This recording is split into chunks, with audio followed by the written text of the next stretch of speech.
Opportunities ఉన్నాయా మాకు అన్న డౌట్స్ చాలా మందికి ఉన్నాయి. ఇట్లా కొన్ని కంపెనీస్ ఉన్నాయి, కెరియర్ గ్యాప్ అన్న కాన్సెప్ట్ తో వాళ్ళు ముందుకు వచ్చారు. సో మనం ఆపర్చునిటీ మనం ముందుకు వచ్చినప్పుడు దాన్ని మనం ఎలా యూస్ చేసుకుంటాం అన్నది చాలా ఇంపార్టెంట్ అండి.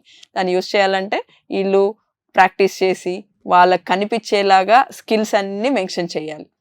మనం టైం యూస్ చేసుకోవడం, ఆ బ్రేక్ వచ్చినప్పుడు ఆ బ్రేక్ని ఎలా ఓవర్కమ్ చేసి ఇప్పుడు దాన్ని ప్రాక్టీస్ చేసి ఎట్లా బయటకు వచ్చాము, ఇక్కడ దాకా ఇంటర్వ్యూ దాకా వచ్చాము అంటేనే కొంత నాలెడ్జ్ గెయిన్ చేసుకుని దాన్ని ప్రాక్టీస్ చేసి మన రెజ్యూమ్లో యాడ్ చేసుకుని వచ్చాము అంటే ఖచ్చితంగా వీళ్ళకి ఇంట్రెస్ట్ ఉంది, నాలెడ్జ్ ఉంది, ముందుకు రావాలి అన్న ఇంట్రెస్ట్ ఉంది కాబట్టి వచ్చారు.